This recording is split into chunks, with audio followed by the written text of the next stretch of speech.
All right, now we're going to look at dividing monomials. And so this is when you've got things with exponents both in the numerator and the denominator, and they have the same base. So you can see that these both have a variable of x, and I have x to the fifth on top and x to the third on the bottom. So x to the fifth really means I have 5 x's on the top, and x to the third really means I have 3 x's on the bottom. And so what happens is those cancel and those cancel and those cancel, and you can see that you have 2 x's left and they are on the top. So my answer will be x squared. That's one way you can think about it.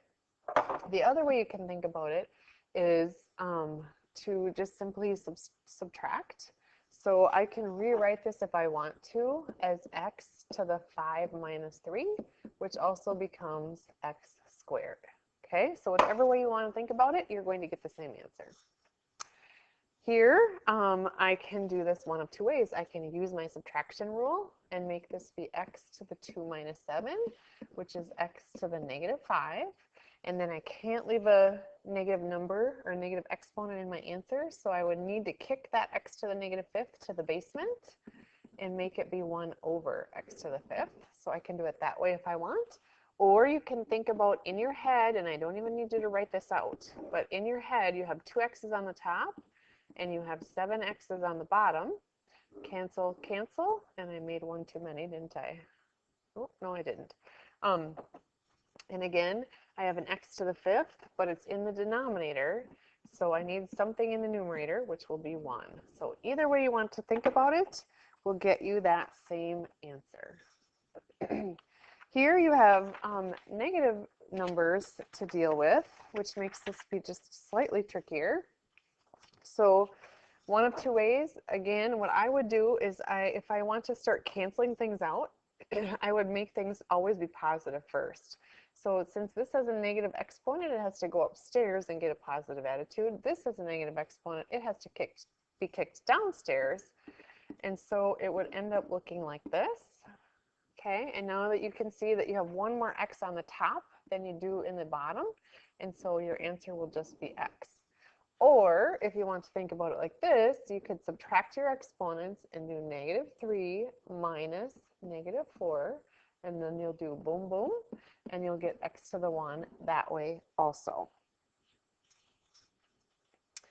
Okay, this one, if you think about it as it is, you'll have x to the negative 2 minus 3, which becomes x to the negative 5th power, which you can't leave a negative exponent in the answer, and so this will become 1 over x to the 5th.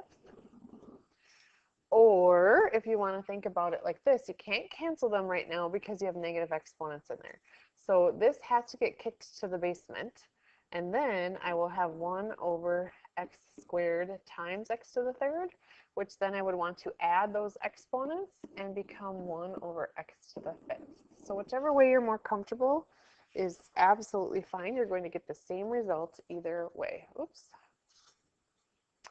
All right, this one, again, similarly, some people think this negative 6 needs to be moved. It does not, because it does not have a negative exponent. It's okay if it has a negative coefficient, it just can't have a negative exponent. So I am going to take this x squared and move it up top. And then you can see that you'll have negative 6. X to the, you will add those exponents and have it become the 6th power. If you want to do it the other way, you will just leave the negative 6, and then you'll do x to the 4 minus negative 2, which boom, boom, gives you x to the 6th also. Okay, here we've got things that are just slightly more complicated, but you're taking this whole thing and you're squaring it. So you can simplify it first if you want, or you can square everything and then simplify it. Order of operations could work either way in this case. So here we go. We are going to, first of all, think about reducing this fraction right here. So if I have a negative 2 over 4, what I really have is I have a negative 1 over 2. Okay? And then if I look at my x's, you can see that I have 5 x's on the bottom and 2 x's on the top. So if I start canceling those, I would be given an x to the 3rd on the bottom. And then if you look at your y's, I have y to the 4th on the top and y to the 1st on the bottom. So I have 3 more y's on the top that I do on the bottom, and this is all squared. Okay? When you square this, you need to make sure you square the coefficients also. So what this really is it's -1 squared, and remember to put that in parentheses, times y to the 3 times 2 over 2 squared times x to the 3 times 2. So when I simplify that all, -1 squared is 1. I don't need to write that. Y to the 6th over 2 squared, which is 4, x to the 6th. And that should be my answer. If I want to write the little 1 in there, if that makes you feel better and you need to do that, go for it. Okay? But that's that quick lesson.